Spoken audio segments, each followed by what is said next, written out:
قل هل يستوي الذين يعلمون والذين لا يعلمون. السلام عليكم ورحمة الله تعالى وبركاته. بسم الله الرحمن الرحيم. الحمد لله رب العالمين، والصلاة والسلام على أشرف الأنبياء والمرسلين نبينا محمد وعلى آله وصحبه ومن والاه وبعد. أهلا وسهلا بكم في مدرسة علمني الإسلام. Ang lahat ng papuri, pasasalamat ay nauukol lamang sa Allah subhanahu wa ta'ala. Naway ang kanyang pagpapala, habag, kapayapaan ay mapasa kanyang huling sugod propeta na si Propeta Muhammad, sa kanyang mga pamilya, mga kasamahan, at sa lahat ng taong tumatahak sa matuwid na landas hanggang sa araw ng paghuhukom. Muli, mga kapatid, welcome sa ating palatuntunan Madrasa Alimnil Islam o Paaralan Ituro Mo sa Akin ang Islam. At ito ang ating pangatlong pagsasama, pangatlong yugto, episode sa ating subject na fiqh. Alhamdulillah, natalakay natin kung inyong natatandaan sa huling episode natin ang patungkol sa mga pinagkukunan ng batas ng Islam. Nararapat lamang sa isang mananampalatayang Muslim na dito magmumula sa mga bagay na ito ang kaniyang pamantayan, ang patnubay. Ito ang Quran, ang salita ng Allah subhanahu wa ta'ala, ang hadith, sunnah ni Propeta Muhammad sallallahu alaihi wasallam. Pangatlo, ang ijma'us salaf, ang anumang bagay na pagkaisahan, na pagkasunduan ng mga ninuno na pantas na mga Muslim tulad ng mga sahaba. At ganun din ang sinasabi natin na panghuli, ito ang qiyas. At sa sandaling ito, ang ating tatalakayin, insyaallah, ay ang patungkol sa Islam. Patungkol sa Islam at ang mga haligi nito, summary, sapagkat itong level 1 na ito, ang tatalakay natin ay ang 5 haligi ng Islam. So, ano ba ang Islam? Ano ang kahulugan ng Islam? Marahil, naririnig natin palagi sa ating mga lecturer, sa mga libro na binabasa natin, kung ano ang kahulugan ng Islam. Ang Islam ay Arabic na kataga, na ito ay mula sa tinatawag na salam, nang ibig sabihin ay kapayapaan. Ang Islam, kumpletong pagsunod, pagsuko, pagtalima sa kautusan ng dakilang tagapaglikha, ang Allah subhanahu wa ta'ala. Kung kaya, ang sino mang sumunod, sumuko, tumalima sa kalooban ng tagapaglikha, siya ay matatawag na Muslim. So, ang Muslim, sino man ang sumunod sa Islam na siyang kumpletong relihiyon na ibinaba ng Allah subhanahu wa ta'ala na siyang tagapaglikha. Mga kapatid, ang pananampalatayang Islam ay sumasaklaw sa lahat ng mga aspeto ng buhay. Hindi lamang pangangailangang espiritual na tinutupad ng isang Muslim. Sa loob ng mga masjid, bahay-sambahan, tulad ng pagsasala, pagdarasal 5 beses, pag-aayuno, iba pang mga ritual na gawain, hindi rin ito malawak ang pamamaraang naukol sa pangkabuhayan lamang. Hindi rin ito mga batas at mga prinsipyo para sa pagtatag ng lipunan at pamamaraan lamang. At hindi rin ito mga pinagtipunang aralin tungkol sa kagandahang asal, pakikitungo sa ibang tao, bagkus. Bagkus, ito ay isang pamamaraan na sumasaklaw sa lahat ng mga aspeto ng buhay nang walang nakahiwalay na ano paman. Kung kaya ito ay kumpletong sumasaklaw sa lahat ng mga aspeto ng buhay ng isang tao. Katotohanan mga kapatid, sinabi ng Allah sa kanyang banal na Quran. Ano ang sabi ng Allah? Al-yawma akmaltu lakum dinakum wa atmamtu alaykum ni'mati wa raditu lakumul islama dina. Ayon sa pinakamalapit nitong kahulugan, sinabi ng Allah subhanahu wa ta'ala, al-yawm, sa araw na ito, ginawa kong kumpleto sa inyo, ganap, kumpleto ang inyong relihiyon para sa inyo. At nilubos ko ang aking biyaya para sa inyo. At aking pinili para sa inyo ang Islam bilang inyong relihiyon.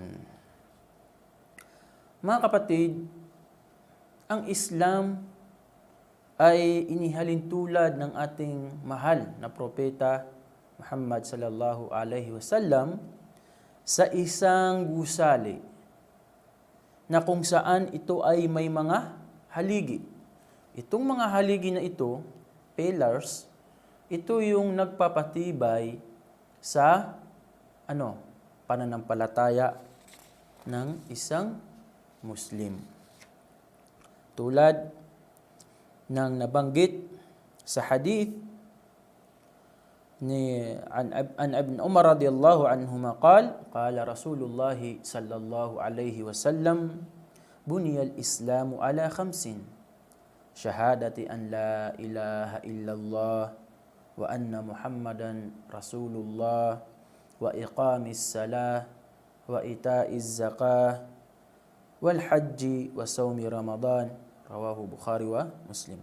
Ang propeta sallallahu alaihi wasallam ay nagsabi, itinayo ang Islam sa 5 haligi. Una, pagsasaksi na walang ibang Diyos karapat-dapat sambahin maliban sa tagapaglikha, ang Allahu subhanahu wa ta'ala. Pagsaksi na si Propeta Muhammad ang kanyang huling sugod propeta. Wa iqamis salah, at ang pagtataguyod ng sala, pagdarasal 5 beses sa isang araw. At ang pagbibigay ng kawanggawa, ito yung tinatawag natin na zakah.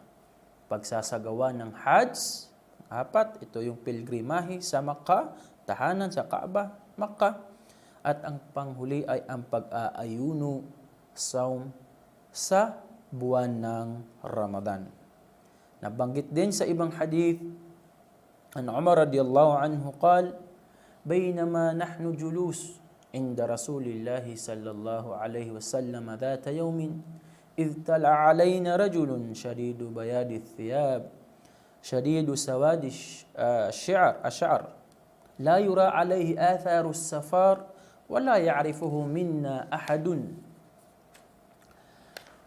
فجلس إلى النبي صلى الله عليه وسلم فأسند ركبتيه إلى ركبتيه ووضع كفيه على فخذيه وقال يا محمد أخبرني عن الإسلام فقال رسول الله صلى الله عليه وسلم الإسلام أن تشهد أن لا إله إلا الله وأن محمدا رسول الله وتقيم الصلاة وتؤتي الزكاة وتصوم رمضان وتحج البيت إن استطعت إليه سبيل قال صدقت فعجبنا له يسأله ويصدقه.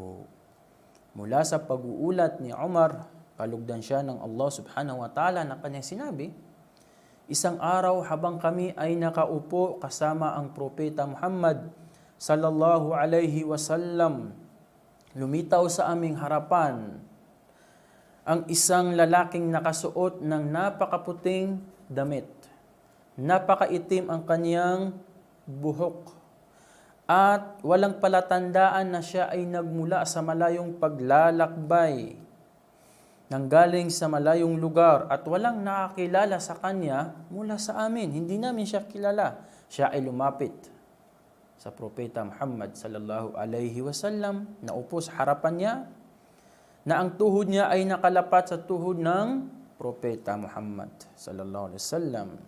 Ipinatong ang kanyang dalawang palad sa dalawang hita. At sinabi niya, "O Muhammad, sabihin mo sa akin ano ang Islam." Sinabi ni Propeta Muhammad, ang Islam ay ang sumaksi ka na walang ibang Diyos dapat sambahin maliban sa Allah lamang. Pagsasaksi na si Muhammad ay sugo ng Allah, ang pagtayo ng 5 beses na pagdarasal sa loob ng isang gabi at araw. Ang tungkuling pagbibigay ng kawanggawa, ito yung zaka sa may kakayahan. Pag-aayuno sa buwan ng Ramadan at ang pagsasagawa ng Hajj sa may kakayahan. Sinabi ng lalaki na nagtatanong, ang sinabi mo ay totoo. Nagulat kami sa kanya, sinabi ni Umar. Nagulat kami sa kanya sapagkat siya ang nagtatanong at pinatutuhanan niya, nagpapatutuo sa sinabi ng Propeta sallallahu alaihi wasallam sa kanyang mga kasagutan. Thumma talaq falabitha maliyan thumma qala ya Umar atadri man isail qult Allah wa rasuluhu a'lam qala fa innahu Jibril atakum yuallimukum dinakum. Pagkatapos ang lalaki ay umalis, at pagkatapos na ako ay maghintay, ang sugo ng Allah sallallahu alaihi wasallam ay nagsabi, O Umar, batid mo ba kung sino ang dumating na nagtatanong? Sinabi ko, bini Umar, ang Allah lamang at ang kanyang sugo ang higit na nakakaalam. Sinabi ng sugo, tunay na siya ay si Anghel Gabriel. Nagpunta siya dito upang ituro sa inyo ang inyong relihiyon. At ang 5 haligi na ito, mga kapatid, ang siyang mga saligan ng relihiyon at mga dakilang batayan nito. At insyaallah, ito ay bibigyan natin ng linaw, ang mga ito, at bibigyan ng paliwanag ang mga alintuntunin nito. Ang pangunahin dito ay ang paniniwala na tinatawag natin na tauhid, na nadidiscuss sa ibang subject na tauhid. Ito yung tinatawag na pagsasaksi sa kaisahan ng Allah subhanahu wa ta'ala, sa kanyang pagiging tagapaglikha, sa kanyang pagiging Diyos, sa kanyang pagsasaksi sa pagsamba lamang sa Kanya. At meron siyang mga pangalan, katangian na natatangi lamang sa Kanya. Ganon din ang pagsasaksi na si Propeta Muhammad ang kanyang huling sugod propeta, na kung saan itong dalawang pagsasaksi na ito ay siyang susi sa sinumang nagnanais na yumakap sa Islam. Sumunod na haligi nito ay ang tinatawag natin na salah, pagdarasal, na siyang pinakadakila, pinakamarangal sa mga ibada o gawaing pagsamba. At ayon sa ibang hadith na sinabi ni Propeta Muhammad, at ang haligi nito ay ang salah, pagdarasal, na kung kaya, ibig sabihin, ang haligi ng Islam ay siyang sandigan ng pagkakatayo at pagkabuo nito. At wala ang Islam kung walang salah, walang pagdarasal.